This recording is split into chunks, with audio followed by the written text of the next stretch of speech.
Evaluating the module. In completing a learning module, it is always important to evaluate the success of that module at achieving its intended learning outcomes. There are numerous different intended outcomes for this module, and such an evaluation should reflect the multifaceted nature of this type of project. In planning an evaluation, therefore, it's important to return to the planning of the module and determine what exactly needs to be evaluated. In this case, that means returning to our TPACK framework, since that was effectively the premise of our plans, and looking at our spheres of knowledge to see how we did.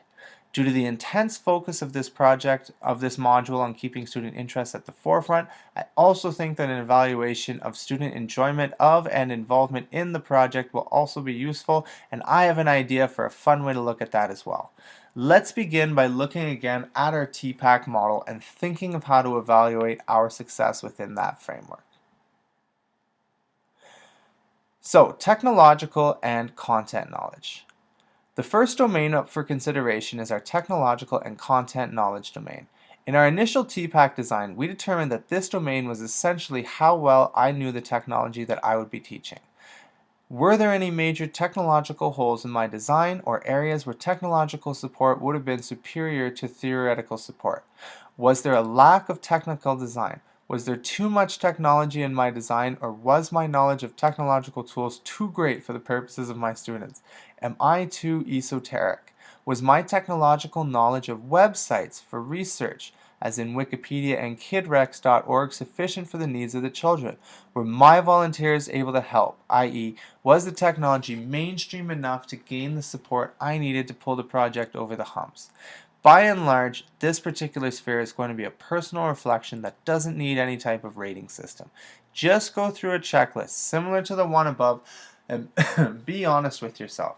Did everything I planned go off without a hitch, or do I need to learn more about gadgets, and if so, which ones? Technological and pedagogical knowledge. In our planning phase, we hung a fair amount of theoretical management issues around our technological and knowledge domain and asked ourselves if there was a strategy that we could use to help this project run seamlessly along pedagogical lines in addition to the content lines that we just discussed. This led us to the discovery of the student-centered approach, a philosophy that puts the child first in their own education and sees the teacher as a facilitator of knowledge, helping students gain access to whatever they need to succeed rather than directly trying to control the outcome of a project. To accommodate our management needs, we brought the ITSC standards for technological integration into our design framework as a foundation for success and aligned them with our general concepts of student-centered learning. The ITSC webpage provides a checklist for standards of success for both teachers and students, which could be used here as a type of self-check measurement. Ultimately, though, you could just as easily rate yourself in this domain as well. Using the at-a-glance strategy suggested for the assessment of learner competencies, take notes on any incidents that occur during the project. Do any patterns or trends emerge that you could look at differently next time? Is there an overarching theme or a certain type of disturbance in general that you could place increased emphasis on preventing in the future? What is the cause of your issues? Do you need to be more prepared for general student entropy? The other angle of the pedagogical and technological domain refers to how well I'm teaching the use of technology. As in, is a whole classroom approach using the smartboard effective? Are there common areas where students need additional support with accessing the technology? Are there common areas where my instructions on the use of technology are being derailed by management issues?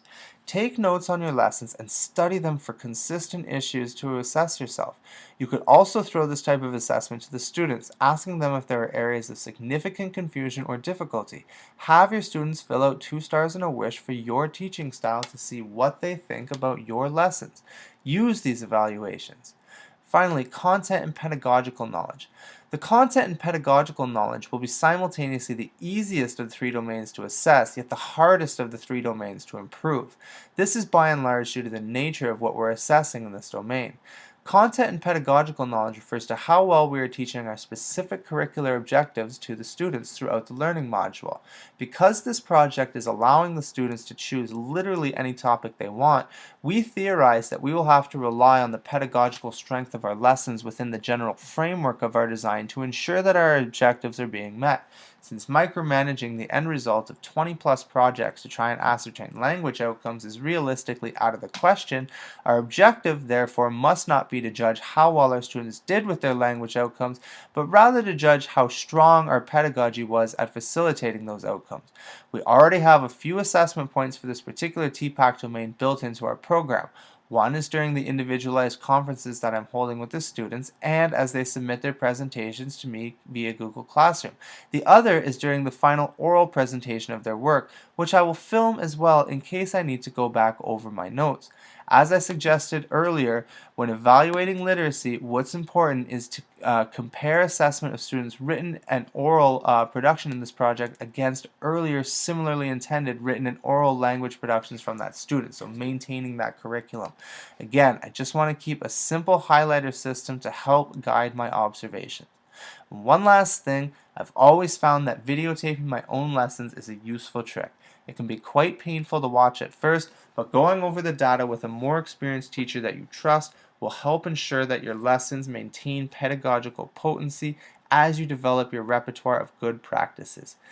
And the verdict is, so finally, I just wanted to ask, as a closeout to this project, I felt it was necessary to ask my students to confirm the effectiveness of Genius Hour. Since the project leans so heavily on student-centered approach to teaching, I wanted to double check with them about their thoughts. To do this, I thought of videotaping myself explaining how to send in a video assessment to me through Google Classroom. I thought that could be a neat lesson, and I'm going to be curious. I'm going to try and pull this lesson off and see if it can be done. I think I'll need to stay in the room and maintain the scaffolding for when that goes on. So that's going to be an important part of that lesson, is maintaining the scaffolding after you've given the videotape lesson. But how neat would it be to really just hear the students' words about what they thought about the lesson and how much they learned. And then finally, in closing, quickly, here's a couple of the references. Here are the references that I used in the making of this slideshow presentation, and as well, here is where I took the actual pictures from, all the pictures taken from Google Images, and I just traced them back to their initial website. Thanks everybody for listening. That is Genius Hour. Hope you guys enjoy running this project in your own classrooms. Thanks and have a great evening. Bye.